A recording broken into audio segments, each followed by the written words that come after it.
And ladies and gentlemen, boys and girls, welcome to the Experience Hockey Talk, serious hockey talk for serious hockey fans, with a very special start time today of 5:30 p.m.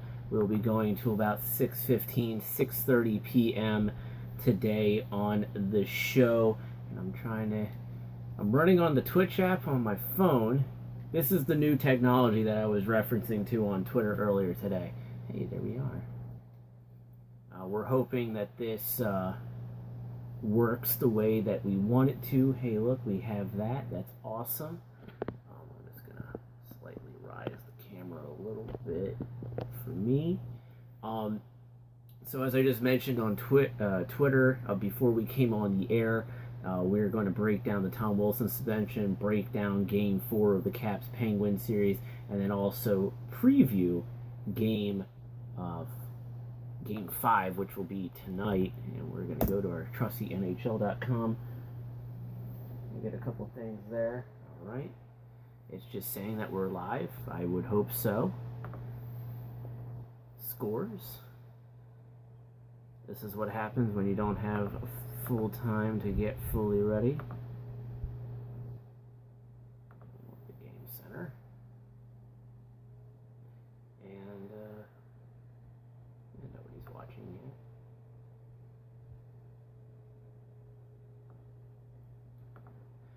And team stats is something I want because there's something that I've been noticing that I've been wanting to break down separately.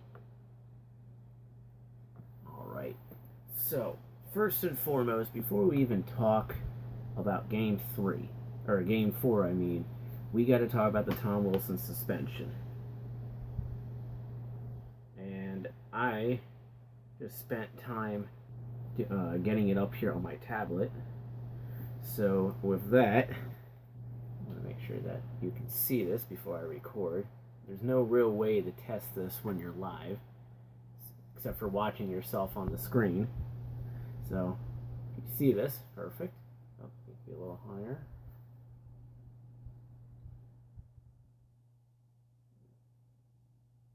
Okay, this is not going to be the greatest thing in the world.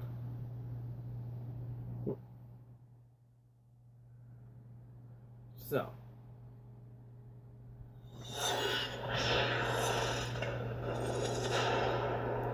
Scooch closer.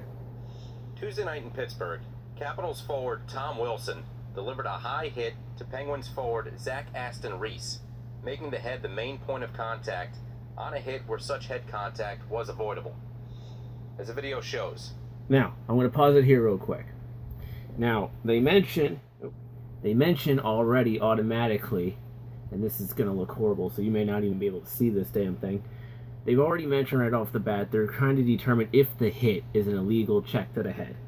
So, I'm going to get this a little higher. So, the Penguins are breaking the puck out of their own end as the Capitals make a line change. That's the first key. Now, I'm breaking this down with you. They're making the breakout. Man, that looks so freaking horrible, but I'm working with what I got. They're breaking out of their own zone. So, you can tell vaguely on the screen that they're breaking out of their own zone. Here's Zach Aston Reese, getting the puck. Aston Reese picks up a pass as he curls through center, then breaks up ice on the rush with Capital Jay Beagle defending. Now, if you notice right here, the Washington Capitals are doing a line change, which was something that they mentioned in the thing. Wilson, heading to the Capitals bench to make a change, sees Aston Reese coming and prepares himself to defend against the breakout. Wilson pivots to deliver the check with his left shoulder, then elevates up and into... Now, this is the shot that we've all been looking at, the Caps fans that keep putting out there as saying, this is shoulder on shoulder, which I even said, hey, when you look at this angle, it's shoulder on shoulder. But if you notice, Wilson's on his toes, as he does mention in the video, is elevating himself. The hit, making the head the main point of contact and causing an injury. Now, from this angle, we don't know for a fact that the head is the main point of contact. But they have angles that we never saw until this video came out a couple days ago.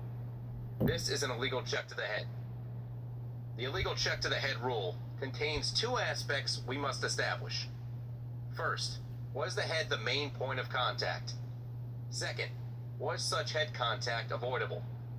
While some angles make it appear that Wilson does make contact with Aston Reese's front shoulder, reverse angles, which was that angle that they just showed. We've been always saying, oh, it's shoulder on shoulder.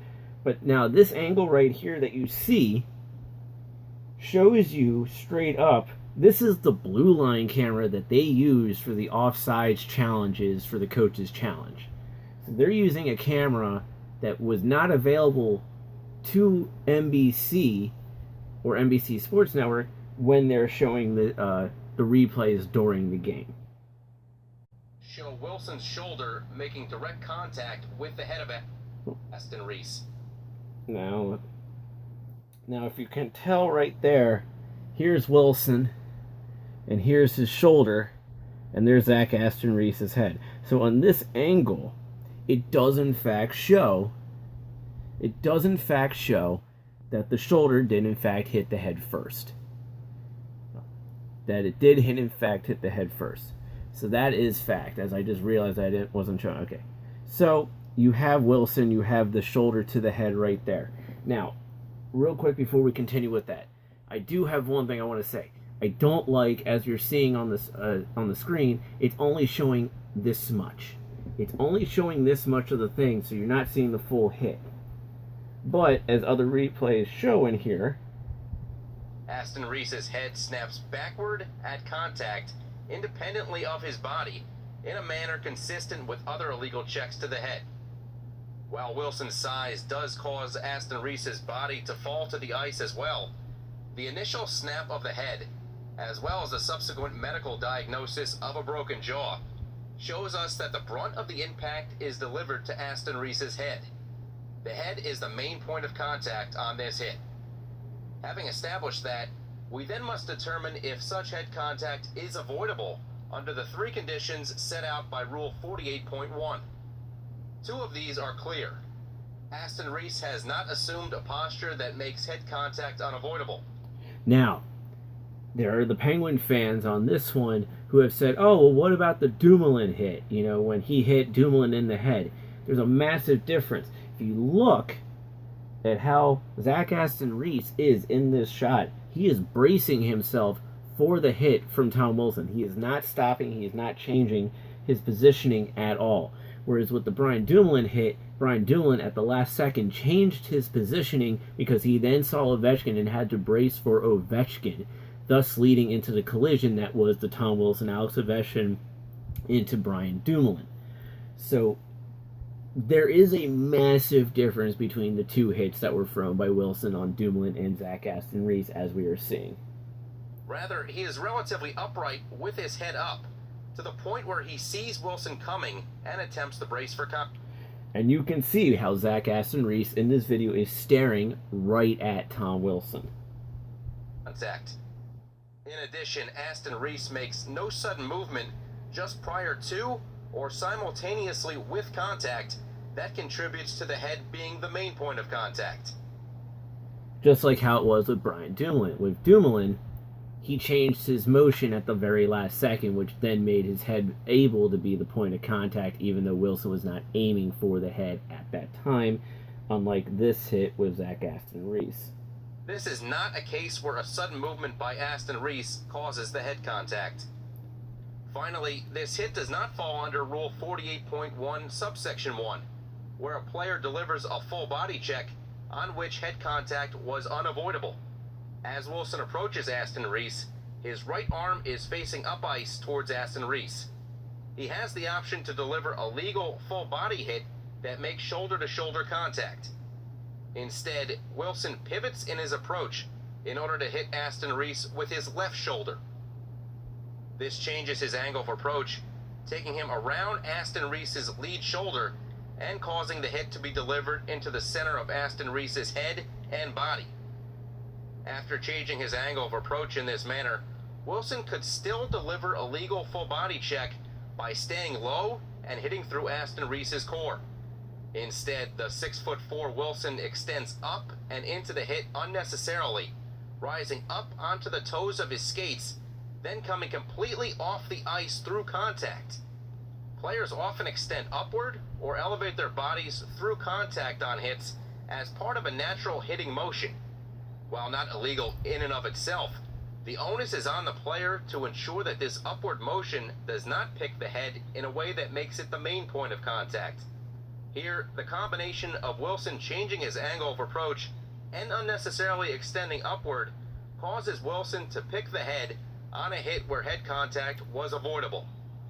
If Wilson wishes to deliver this hit, he must either maintain an angle of approach that hits through Aston Reese's shoulder and core, stay low to the ice in the execution of the hit, or ideally, both. To summarize, this is an illegal check to the head. Aston Reese did suffer an injury on the play. Wilson is defined as a repeat offender under the terms of the CBA. The Department of Player Safety has suspended Tom Wilson for 3 playoff games.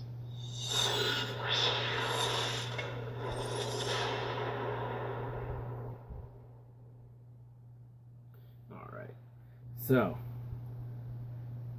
and to the NHL, I asked you for permission. I never got an email back saying if I could use it or not. So if you feel that I defamed your video, please get over yourself. I did not. I used it as a way to break down the hit just like how you guys did. So I can say this. The 3-game suspension that Tom Wilson got was in fact warranted. After watching the video, and I know a lot of fans got uppity on Twitter and stuff like that, so we have a lot of keyboard warriors, I just want to say, as I just did for you all there, I showed you the video. I even broke down elements of the video for you. And if you still have a problem with that, then the problem is with you and that you yourself cannot take the blinders off. Now, for the Penguin fans who said that he should have been suspended when the Dumoulin hit happened, you know, just like how it was explained in the video, Zach Aston Reese did not change his positioning before Wilson hit him. Like, there was no change in what Zach Aston Reese did. He didn't stop. He didn't make himself vulnerable. Whereas with Dumoulin, he did make himself vulnerable when he stopped last second to brace for Alex Ovechkin. It was not done on purpose when it came to Brian Dumoulin, but you can see it, and especially with that blue line camera angle, you see that, yes, the head is actually the first thing that actually does get hit, and it does move independently of the body, as it was explained in the video. Now, like I did mention, I do have an issue with the blue line camera because it only showed it this much of the hit. If it had shown the full body, I think the league would have had more to work with on that. But 3 games, I believe, is fair. If it was a regular season, you'd be looking at about 5 to 6 game, maybe a little bit longer suspension. And also something to put out there for Caps fans. In the very first round against the Boston Bruins, the Toronto Maple Leafs, Nazem Kadri was in fact suspended for 3 games as well, although his hit was more reckless and more retaliatory when he injured Tommy Wingles of the Boston Bruins. He was suspended for 3 games.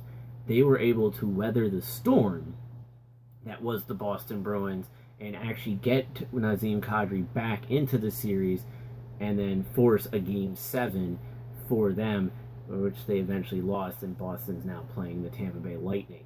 So that is the breakdown on that. Now we look into Game 4, which saw the Capitals lose 3-1 to Pittsburgh, but I really would just want to work on the second period. Is it not letting me? Oh, there we go. Now you want to do it. Oh, that's one. I don't like this multi sidebar thing. So, in the second period of the game, you had Jake Gensel getting his 9th of the playoffs, assisted by Simone and Crosby at 9:21 of the second period. This was a puck that was bouncing around and was tipped. You know, there's nothing Holtby can do about that, and it was tipped. Then on the power play, TJ Oshie popped it top corner glove side on Matt Murray for his 4th of the playoffs, assisted by Nicholas Backstrom and Evgeny Kuznetsov to tie the game on the power play at 10:55. And then Evgeny Malkin got a very controversial power play goal, assisted by Patrick Hornquist and Phil Kessel. One can also say, you know, initially was it Hornquist that interfered with Braden Holtby? And then actually, first off, was the puck in the net? Which, yes, the puck was in the net. And then I don't know if the referees were looking at the goalie interference in regards to Malkin poking the blocker of Braden Holtby. I think they're more looking at Patrick Hornquist coming across, which, yes, our own defenseman did kind of push Patrick Hornquist into Braden Holtby. So in a way, when you look at the 2 goals that the Pittsburgh Penguins got in this game, they were just bounces that went against the Capitals' way. And then Jake Gensel got an empty net goal on the power play. We kind of just disregard that because, let's be brutally honest, it was an empty net goal. And, you know, when you pull up the empty net goal, you can really see what goes on in a game. So in this one, Pittsburgh got the bounces just like they did in Game 1. All 3 goals were on bounces. Game 4, both main goals were bounces. Again, empty netter, don't regard that. Now, one thing I do want to talk about is, one, the face-off circle. In the face-off circle, it was 50-50 between both teams. Shots on goal were 24-21 in favor of Pittsburgh. On the power play, the Caps were 1 for 3, and Pittsburgh was 2 for 4. Technically, 1 for 3 if you take out the empty netter. Penalty minutes was 13-11 in favor of the Caps. Hits were 43-25 in favor of the Caps. Block shots were 13 each. And on giveaways, this is a key stat. On giveaways, Pittsburgh has 11 to the Capitals 5. Pittsburgh coughing up the puck a lot in this series, and the Capitals need to capitalize on that. Now, one thing I want to talk about real quick is on the defense for the Washington Capitals. In Game 3, I was taking a look at the numbers of time on the ice because I noticed midway through the second period that Christian Djoos really wasn't playing a lot for the Washington Capitals, and that Txht is really going with 5 defensemen. And when I looked at his time on the ice at the end of Game 3, he had only played about 9.5 minutes. In Game 4, he's played 11:08. He's playing the least amount of time out of all 6 defensemen. The second lowest has been Brooks Orpik, but he's averaging around 15 to 17 minutes a night, whereas Christian Djoos is averaging maybe between 7 to 9 a night. So one thing that has to be asked is, does Barry Trotz really trust Christian Djoos? And if not, then you need to get Jacob Jerabak back in there because you need to be playing 6 defensemen. You cannot be playing 5. I have not looked at the lineups yet. I know Shaggy and Dixon will be tweeting those out soon on Twitter, and I'll be sharing those. But if Christian Djoos is not going to be playing a line, you're really going to be going with just 5 defensemen, you should really be putting Jacob Jerabak in the lineup, somebody who you may be able to trust more, so you can have 6 defensemen out there. You don't change up your defensive pairings. That is one of the key things that I noticed when watching not just Game 3, but also Game 4 for the Washington Capitals. And then, of course, Shane Gersich got his debut for the playoff debut for the Capitals, playing 5:48 for the team. Alex Chiasson playing 7:27. And I love the Twitter reactions from everybody going on about, it's late in the game, we're going to give it to Alex Chiasson. Yeah, but Chiasson only played like about a minute 20 seconds, maybe a minute and a half more, or about a minute and a half more than Shane Gersich did all game. So people need to calm down about that. Now, the one player who we need to talk about, and everyone wants him on the first line, and he should never be able to touch the first line, is Jacob Vrana. And here's why. During Game 4, he was potentially the worst player for the Capitals. Number 1, he played 12:23. He played 23 seconds more than Brett Connolly did. Brett Connolly, in his 12 minutes of ice time, had 2 hits and a shot on goal. Jacob Vrana had 12 minutes, 23 seconds of ice time, had 3 hits, which I don't believe he had 3 hits, no shots on goal, and even though they didn't credit him with it, he gave up the puck 2 times. Both times on the power play. He gave, on the first power play that the Capitals had in the game, he literally just came in, skated a circle, around the offensive zone, and then coughs it up to let the Penguins clear the zone. Then he gets it back, and then he turns it over to the Penguins again so they can clear it out of the freaking zone again. How does that help them? It doesn't. Get him off the freaking power play. He doesn't belong on the damn thing. It was frustrating watching Jacob Vrana play. And everyone who says that he needs to be on the first line also needs to get over this one little fact as well when it comes to Jacob Vrana. He has no chemistry with Alex Ovechkin or Evgeny Kuznetsov. So putting him on the line is actually going to make the line worse than better. I like DSP on there. Honestly, I think Brett Connolly should be put on the first line with Ovechkin and Kuznetsov. I think Connolly would actually do well for him. Or heck, put Chandler Stevenson on the first line. I think Chandler Stevenson would do a better job than Jacob Vrana on that first line. And you know what? If people really, if Shane Gersich is back in the lineup tonight, I say Trotz gives him a little bit more ice time. I say maybe you put Vrana on that fourth line, you put Shane Gersich on that third line with Lars Eller and Brett Connolly. I think that would be a lot better than having Jacob Vrana. And honestly, when Andre Burakovsky comes back, I'd be taking Vrana out of the lineup and I'd be putting Burakovsky in his spot. Bump Stevenson back down, put Burakovsky back on the second line. Although honestly, what I would do is I'd probably keep Stevenson on the second line with Nicholas Backstrom and TJ Oshie just for a game or two until Burakovsky gets himself readjusted to the playoff speed. And then I would do that switch right there. So that's a couple things that need to be looked at on the Washington Capitals side of things that they need to do. You got to do something about Christian Djoos. If you're going to go with 5 defensemen, it's probably going to hurt the Capitals more than help them in the long run. And so you got to get Jacob Jarabek back in the lineup and have him play, so you can have 6 defensemen.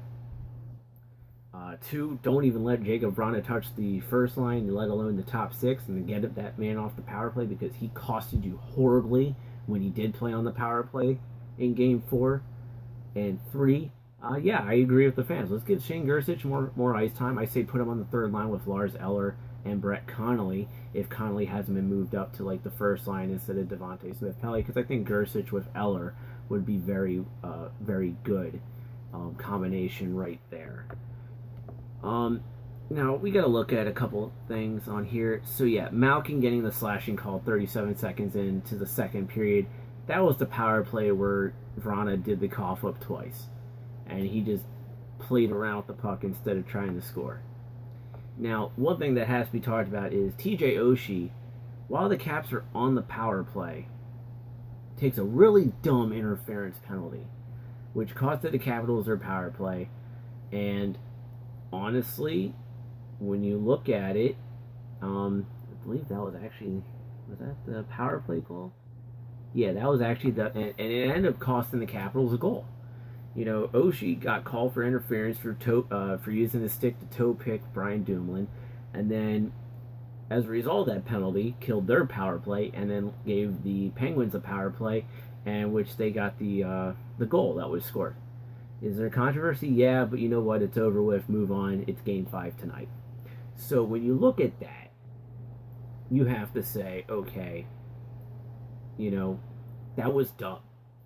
And then at 1849, which eventually led to the power play empty net goal, was a too many men on the ice penalty for the Capitals. They're trying to push, they're trying to, get that goal to tie it up to send it to overtime, and then they shoot themselves in the foot. The bad penalties killed the Caps too. The dumb one by Oshie and the dumb one by the bench for the too many men on the ice. So for the Capitals, they gotta fix that stuff if they expect to win, to play hard. And then one other thing that needs to be looked at real quick is the period-by-period breakdown of shots. First period, Pittsburgh outshot the Caps 9-7. Second period, the Caps outshot Pittsburgh 11-8. And in the third period, Pittsburgh outshot Washington 7-3. The third period, this is one of my fears that was going into the playoffs, is the third period.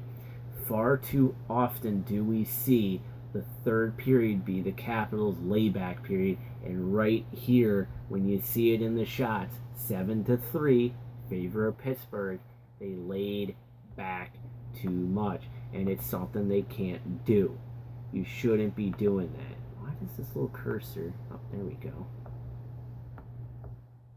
So that's something that worries me.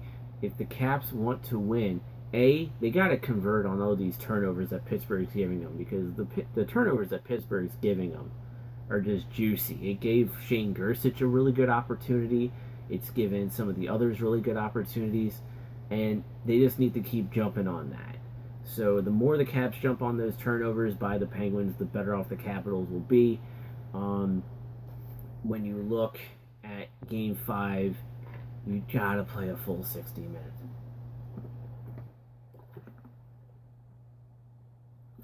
Sorry, I really needed that. You gotta play a full 60 minutes. And if you're not gonna play the full 60 minutes, you're not gonna win the game, and you're gonna see that. So if I'm Barry Trotz, I'm telling these guys, start out strong in the first period, finish strong in the first period. Start out strong in the second, finish strong in the second, start out strong in the third, finish strong in the third, and everything in between. You want it to be your best hockey. You want to be playing Game 5 and Game 6 as if it's Game freaking 7. It's a best of 3. You got to win 2 to move on, and I like to see the Caps do it in 6. So definitely for the Capitals, they got to play tonight like it's Game 7. They got to play Monday night like it's Game 7 to guarantee themselves victory. And one other thing, and a lot of people, and I think Mike Milbury said this best, is that, you know, there's always teams that go out there to play not to lose. No, the mindset that you should be doing is going out there playing desperate, because when you play desperate hockey, you're going out there and you're playing to win because you're desperate and you want to win. And that's a mindset that the Washington Capitals need to have in all 3 periods, both in Game 5 and Game 6, if they expect to win both games. That is to go out there and play desperate, play with that need to win. Because if they don't, it's going to go to Game 7. This entire area is going to go into a massive depression before it even gets into the Game 7. And, you know, it's the Caps got to win these next 2. I've always said ever since they won Game 3 that they have to win the next 2 out of 3. Well, 1 game's been played, and you got 2 more left. Points now on Washington to make it. And so with that, I'm now just going to move on into the other stuff, which is just talking about the rest of the playoff series, because I've just spent 30 minutes on the Capitals. That's good enough for me. Where's my Gmail? So that's the key thing for me, is you got to play the full 60 minutes. I want to see the Capitals outshoot Pittsburgh all 3 periods. I want it, because if they're going to be out shooting Pittsburgh, especially aiming on Matt Murray, who is having a horrible time tracking the puck and controlling his rebounds, the Capitals should be definitely taking advantage of it. They need to. Okay, I'm actually going to talk about this one point real quick.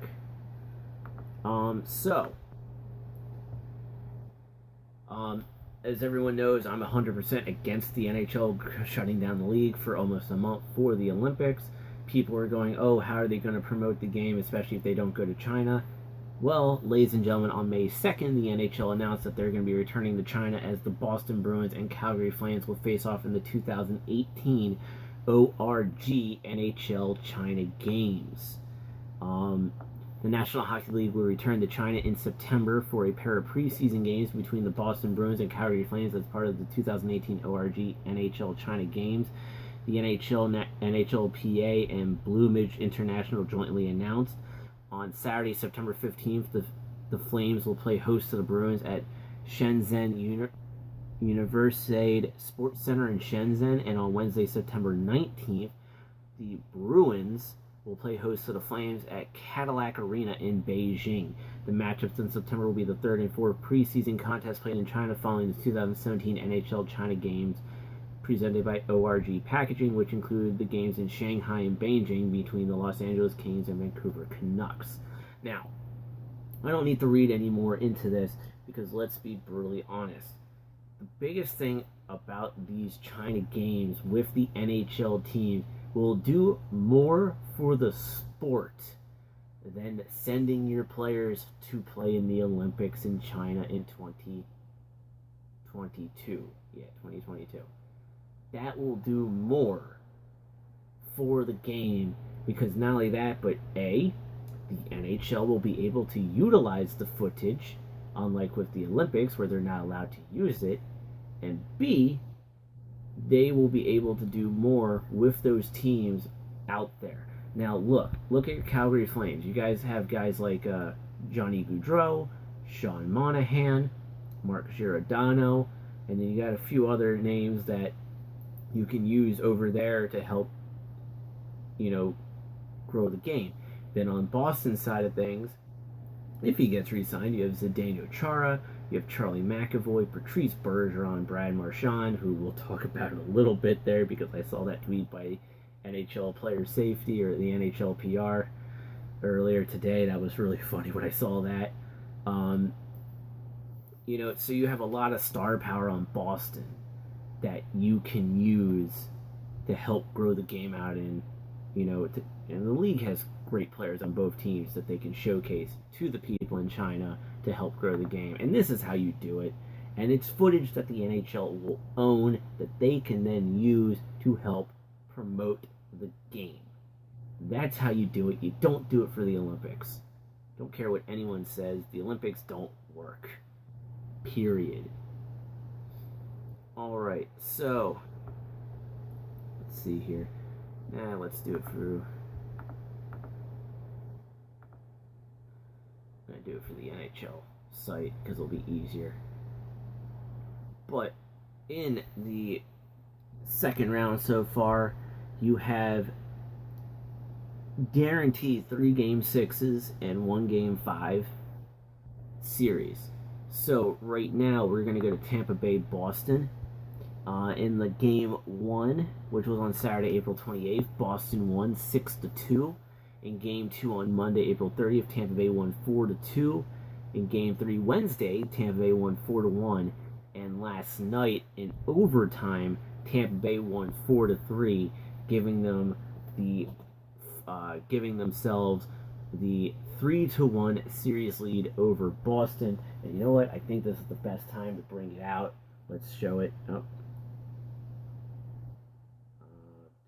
And we'll use this tweet to get us in. Nobody cares about the Kentucky Derby. So, NHL Public Relations 4 hours ago, in regards to the Boston-Tampa series, NHL's Colin Campbell spoke with Boston's Brad Marchand and General Manager Don Sweeney today. The league put the player on notice that his actions last night are unacceptable and similar behavior in the future will be dealt with by way of supplemental discipline. And what we're talking about is the constant kissing and licking of players on the ice after whistles and stuff like that. Let's just be brutally honest. Like a couple of seasons, I think it was like 2 seasons ago. Actually, it was 2 seasons ago. It was when this show debuted. You had the mumps outbreak. And you had guys like Sidney Crosby and others, out of action for like 2 or 3 weeks because of the mumps. Now you have this really talented hockey player, but also sicko in the head, licking and kissing players on the ice. There's going to be, I'm sorry, but you might have a health hazard on this. And good on the league to talk about that and say, hey, yo, cut it out. Then moving over to the West, we're going to start off with the Nashville-Winnipeg series. In Game 1 on Friday, April 27th, Winnipeg won 4-1. Then on Game 2, Sunday, April 29th, Nashville won 5-4 in double overtime. Then Game 3, Nashville had a 4-0 lead over Winnipeg. Going into the second period, Winnipeg came back with 7 unanswered goals to give them a 7-4 victory on Tuesday, May 1st in Game 3. And then Thursday night, Nashville defeated Winnipeg 2-1. Game 5 is tonight at 9:30 p.m. on NBC Sports Network. That game will be in Nashville tonight. That will be a good one to watch. That's actually been an overall good series. And for Tampa Bay Boston, Game 5 will be tomorrow at 3 p.m. So 3 p.m. tomorrow on NBC will be Game 5 of Boston Tampa Bay. Can Tampa Bay close out the Boston Bruins? We will find out tomorrow. And then in Vegas, San Jose, Game 1, which is Thursday, April 26th, Vegas won 7-0 over San Jose to take the 1-0 lead. But then on Saturday, April 28th, Vegas won in San Jose won in double overtime 4-3 to tie their series. And then Game 3 on Monday night, Vegas won 4-3 in overtime. And then Game 4 Wednesday, San Jose won 4-0. And then last night, Vegas won 5-3 over the San Jose Sharks to take a 3-2 lead. Game 6 will be Monday night on NBCSN at 7:30 p.m. So a 7:30 p.m. start time on the East Coast for this game in San Jose, which means they're starting at 4:30 p.m. on a... Oh, wait, no, I'm looking at the wrong one. No, I'm looking at the right... No, correction. Tomorrow they play at 7:30 p.m. So tomorrow they play at 7:30 p.m., which is a 4:30 p.m. time. I'm looking at... I don't know why I thought Monday for some reason. So Game 6 tomorrow, Vegas has the opportunity to close out the series in San Jose to move on to the conference finals, or San Jose ties it up, which then sends it to a Game 7, which will be played on Tuesday, time to be determined. Nashville, if, say, tonight, one of the two teams will be able to take the series lead. Game 6 for them will be 9:30 p.m. on NBCSN. In Winnipeg, and that will be Monday night. So whoever wins tonight will have the opportunity to close the series, or the other team will be able to force a Game 7, which will take place on Thursday. Thursday will be the last day of the second round, if necessary. And for whatever reason, if there needs to be a Game 6, that will be Tuesday for Tampa Bay Boston, and then Game 7 would be Thursday, if necessary, in Tampa Bay. For Washington, we already got our times. I love how when the NHL came out with the times for the Penguins Cap series, before it's even Game 5, they automatically go, Game 6 will be on NBC Sports Network on Monday night at 7 p.m., and we're only just going to give you Game 7 because we think they're going to have a Game 7, 7:30 p.m. on NBC Sports Network Wednesday night for that series.